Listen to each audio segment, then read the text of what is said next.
Amy was 8 years old when she lost her parents.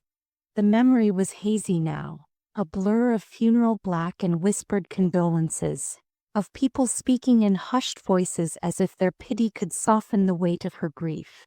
But even then she had understood one thing clearly: she was alone. At first, her relatives took her in, but she soon learned that kindness was conditional. The warmth they offered was like the flickering flame of a dying candle, barely enough to cast a shadow. They fed her, clothed her, but never truly accepted her. She was a burden, a mouth to feed, an unwanted guest overstaying her welcome. And then one day they simply left her in front of an orphanage. Amy had stood there, clutching the small bag of belongings she had been allowed to keep, watching as the car drove away without looking back. She had seen cruelty then, the ease with which people discarded others when they no longer served a purpose. It was a lesson she would never forget. The orphanage was no safe haven. It was a place where children were numbers, not names, where cries went unheard, where the weak were swallowed by shadows. The walls hid secrets, and Amy learned quickly that trust was a dangerous thing. She had seen girls and boys taken away in the dead of night, their beds empty by morning, their names spoken in whispers before they were forgotten altogether. She never thought she would be one of them. The night it happened, Amy was 16. The hands that grabbed her were rough, the voices hushed but urgent.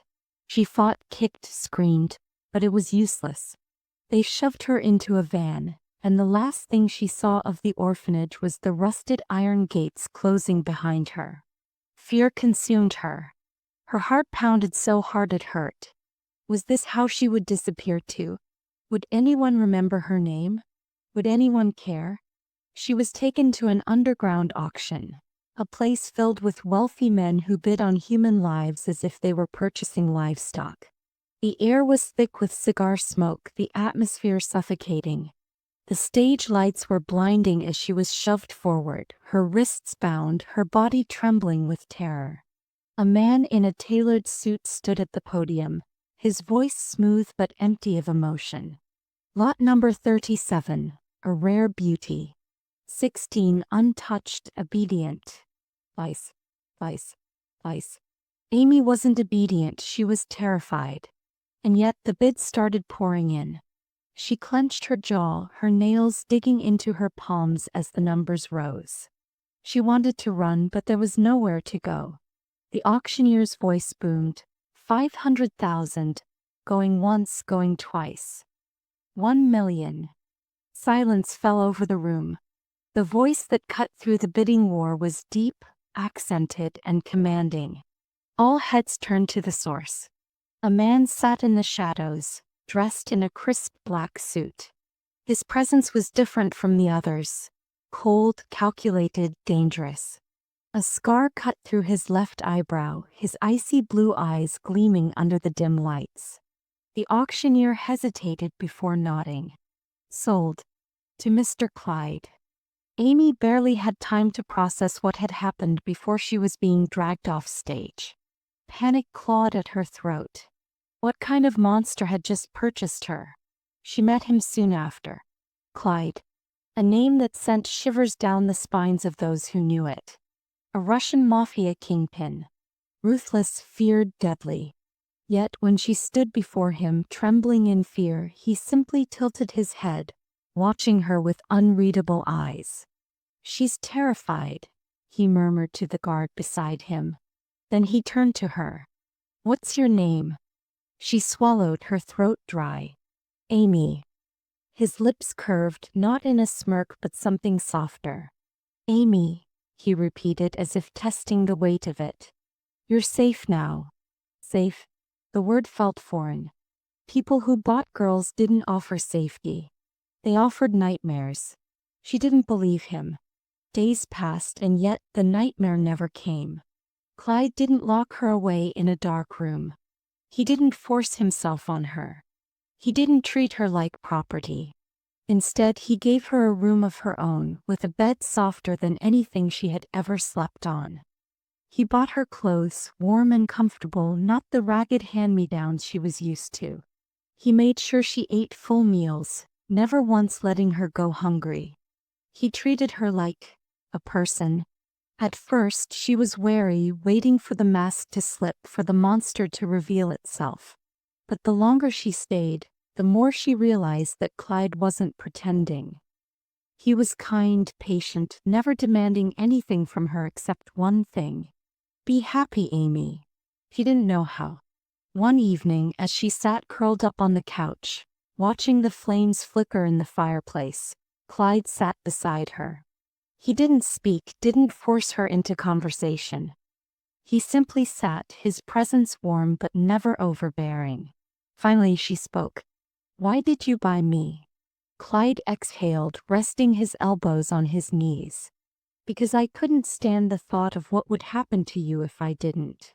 She frowned. You don't even know me. I didn't need to. He looked at her then, his dark eyes steady. I knew enough. Amy didn't know what to say to that. No one had ever cared for her without expecting something in return. But Clyde didn't ask for anything. He didn't demand gratitude or affection. He simply wanted her to live. Time passed and slowly Amy learned to breathe again. She learned that laughter didn't have to be a foreign sound, that warmth wasn't always followed by pain. Clyde was patient, always offering comfort but never forcing it upon her. One night, as rain pattered against the windowpane, Amy sat beside him once more, her fingers tightening around the blanket draped over her lap.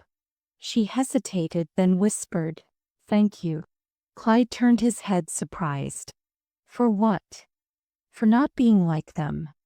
His expression softened. You don't have to thank me for that, Amy. But she did. Because in a world that had only ever abandoned her, Clyde had stayed. And for the first time in her life, she wasn't alone. She was home. Amy had spent years with Clyde, years filled with peace and love. He was the only home she had ever known, the only warmth in a world that had once been so cruel to her. In his arms, she felt safe, cherished. Clyde, the feared Russian Mafia boss, who could make the most ruthless men tremble, never once raised his voice at her.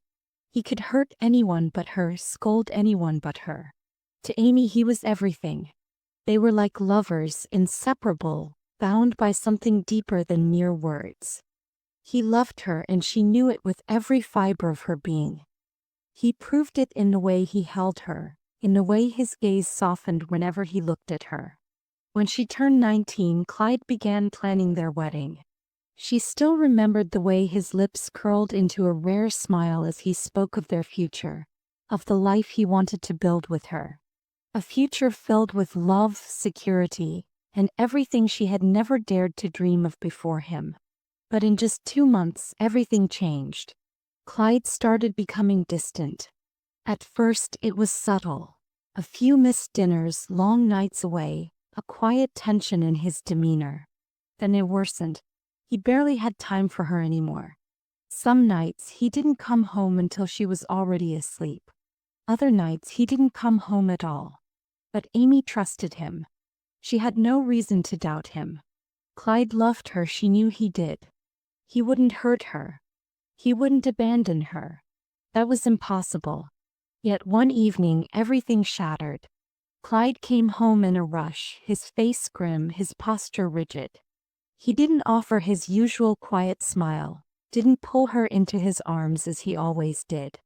Instead, he grabbed her hand and led her outside without a word.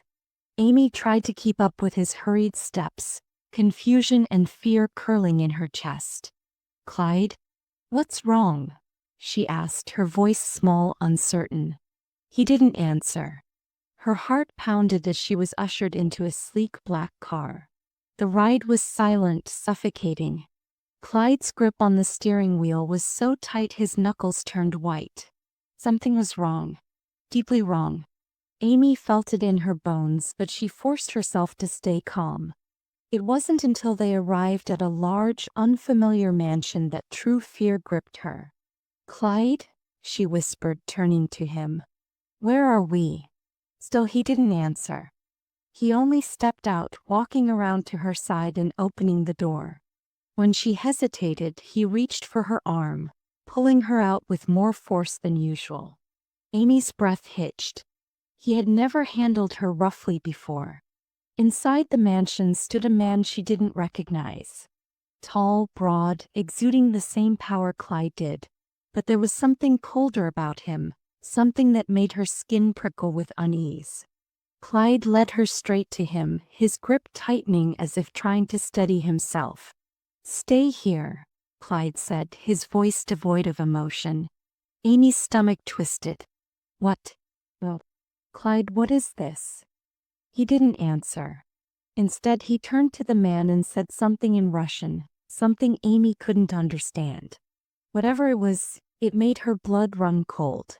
The unfamiliar man gave a curt nod before turning his gaze on her, assessing, calculating. Amy clutched Clyde's arm, her panic rising. "Clyde, this isn't funny," she pleaded. "Let's go home." Then, for the first time in her life, Clyde did something he had never done before. He scolded her. "Enough, Amy." His voice was sharp, cutting, nothing like the Clyde she knew. "Do as you're told." She flinched as if struck. Her vision blurred with tears, disbelief choking her. "Clyde, why are you doing this?" When he turned away from her, something inside her shattered. This wasn't him. This wasn't her Clyde. Desperation clawed at her as she rushed forward, throwing her arms around him. "Please don't do this. Don't leave me." But he pushed her away. She stumbled back, horror settling deep within her bones. "Clyde." Her voice was barely a whisper. She reached for his hand, her fingers trembling as she tried to place his palm over her stomach. A silent plea. A desperate attempt to make him understand. But he pulled away as if burned. "Don't." His voice was cold, final. Amy felt her world collapsing. She hadn't told him yet. She hadn't told him she was carrying their child. She had wanted to keep it a secret until she was sure it was safe, until she knew how to protect their baby from the dangers of his world. But now she was being ripped away from him. She dropped to her knees, her tears falling freely. "Please, Clyde," she sobbed. "I'm scared. I can't live without you." He didn't look at her. Didn't acknowledge the raw, broken pain in her voice. He turned and walked away. Amy screamed his name, begged him, pleaded. But he never looked back. And just like that, he was gone. She was left standing in a stranger's home, her heart in pieces, her world torn apart. The man Clyde had left her with stepped forward, but Amy barely registered his presence. She could only hear the echoes of Clyde's retreating footsteps, the sound of her own ragged sobs. He had abandoned her. The man sighed, watching her with something close to pity. "Come inside, Amy." She shook her head, her entire body trembling. "No, I want Clyde. Please, Her voice broke into another sob. "He's gone. Gone." The word was a dagger straight to her heart. She clutched her stomach, her breath hitching. She wasn't just alone anymore. She wasn't just abandoned. She was carrying his child, and he didn't even know. Amy curled into herself, grief swallowing her whole. Whatever had made Clyde do this, whatever had changed, she didn't understand. But she knew one thing. He loves him too much. Amy's days without Clyde were empty, hollow. Ryan and his men didn't treat her badly. There were no chains, no cruel words, no punishments. But that didn't matter. Amy was too scared, too insecure to trust any of them. Her world had already shattered once, and she feared that at any moment it would crumble further. But nothing had prepared her for the pain that came when she heard the news. Clyde was engaged to Maya, the only daughter of the mafia boss who had raised him. Amy sat frozen as the words replayed in her mind, each syllable cutting deeper than the last. Within a week of leaving her, Clyde had agreed to marry another woman. So that was it. That was why he had abandoned her. He hadn't left her for her own safety. He hadn't left her because he had no choice. He had left her because he wanted to give his name to another woman. Her hands trembled as she pressed them against her stomach, feeling the faintest sign of life beneath her palm. A silent sob tore through her, but no tears fell. She had cried too much already. Now all that remained was emptiness. For a month, Amy barely existed. She moved through her days like a ghost, eating and drinking just enough to keep their baby alive. Nothing else mattered anymore. Clyde wasn't coming back. He had made his choice, and she was just a discarded past. A woman who no longer had a place in his world. But then the nightmare worsened. One evening, as she walked through the corridors of Ryan's estate, she felt a presence behind her. Before she could react, a rough hand grabbed her wrist, yanking her back. A sharp cry escaped her lips as she struggled, her heart hammering in terror. "Stay quiet," the man hissed, his grip tightening painfully, his lips pressing against her neck. Amy's breath came in short gasps. She didn't recognize him, but the insignia on his sleeve told her he was one of Ryan's men. Her body trembled with fear as that man harassed her. "Please," she whimpered, struggling. "Let me go." The man sneered, his grip unrelenting. "You think you can just live here peacefully? You don't belong here. You were thrown away, just like the trash you are." She was in panic. Before she could scream, pain exploded across her cheek as he struck her, sending her crashing to the floor. Her hands instinctively cradled her stomach as terror gripped her. "Not the baby. Please, not the baby." But before the man could land another blow, gunfire echoed through the halls. Chaos erupted as Ryan's men stormed in, taking down her attacker in seconds. Blood pooled on the floor, but Amy didn't care. She was too busy gasping for breath, too busy making sure her baby was safe. Ryan arrived moments later, his face dark with fury. "Get the doctor," he ordered. Amy's body stiffened. Oh. When the doctor arrived, she recoiled, wrapping her arms protectively around herself. "I'm fine," she whispered, her voice hoarse. "You were attacked, Amy," Ryan said, his tone softer than she expected. "You need to be checked." She shook her head violently. No. Ryan's eyes narrowed. "Amy." "No, please," she whispered brokenly, pressing herself against the headboard of the bed. "Please, just let me be." Ryan let out a long sigh before finally relenting. "Fine. But if you ever feel unwell, you tell me." Amy nodded, though she knew she wouldn't. She couldn't. If they found out she was 3 months pregnant with Clyde's child, she didn't know what they would do. She wouldn't take that risk. That night, she lay in bed, her hand resting over her stomach. She didn't want to live in fear anymore. She didn't want anyone touching her but Clyde.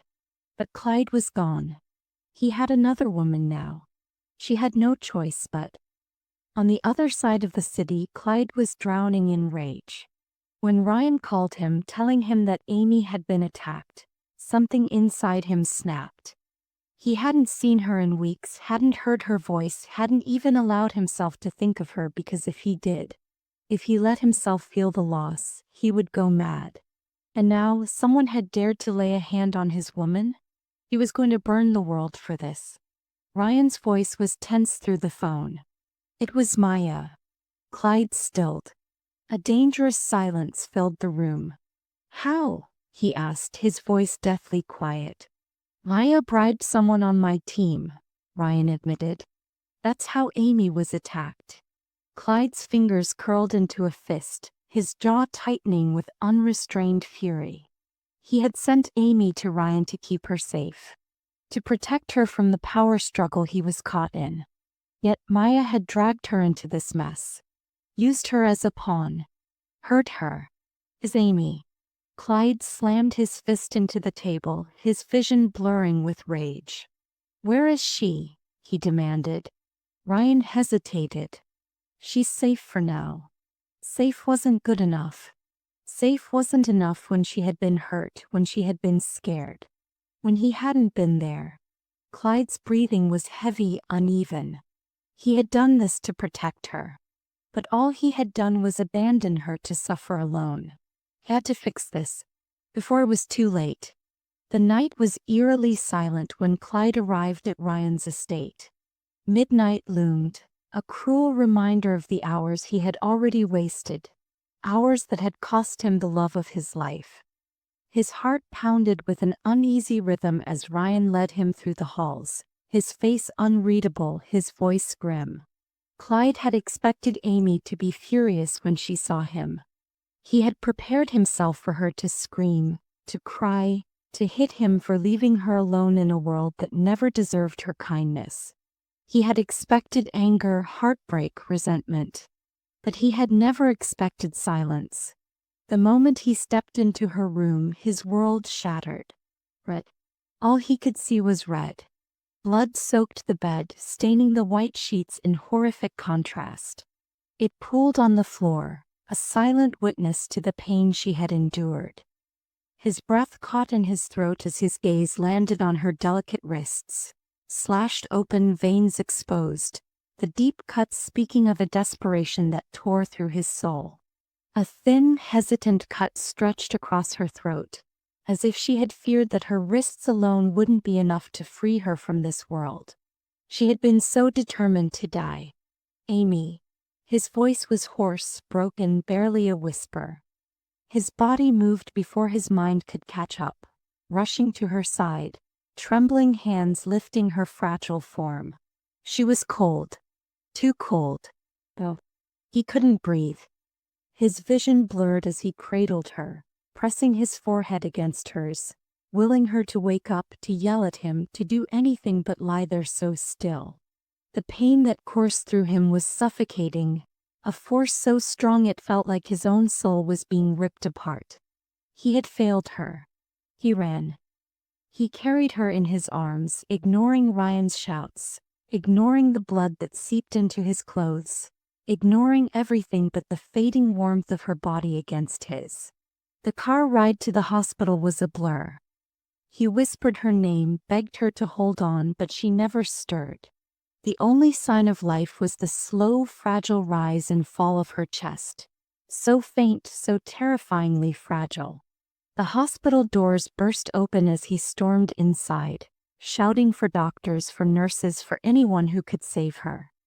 His hands were stained with her blood as they pried her from his grip, and he stood frozen, unable to move as they wheeled her away. Then came the waiting. It was agony. Minutes stretched into eternity. Every passing second felt like a blade slicing through his skin. He didn't know how to pray, but he found himself whispering her name like a desperate plea to whatever God was listening. He would give anything, his power, his fortune, his life, if it meant Amy would wake up. Then the doctor walked in. Clyde knew before the words left the man's lips. "I'm sorry."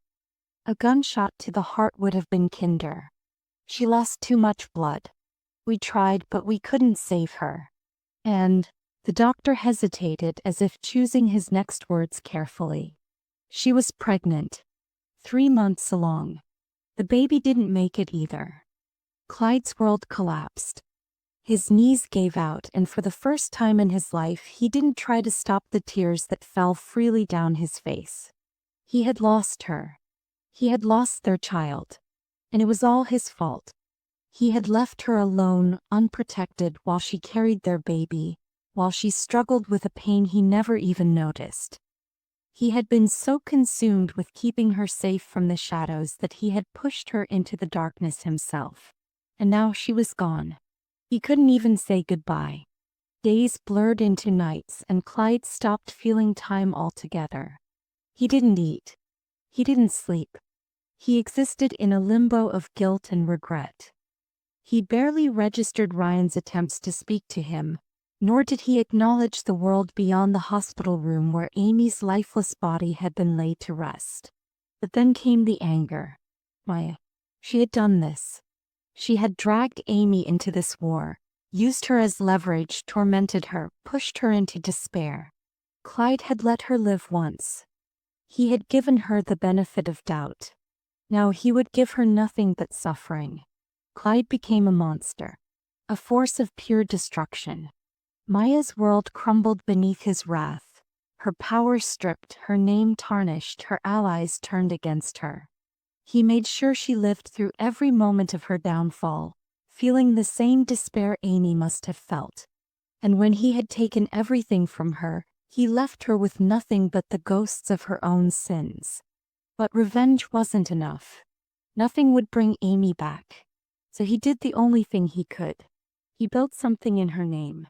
A place for orphans. Children like them, children abandoned by the world, children who deserved better. He poured everything he had into creating a safe haven.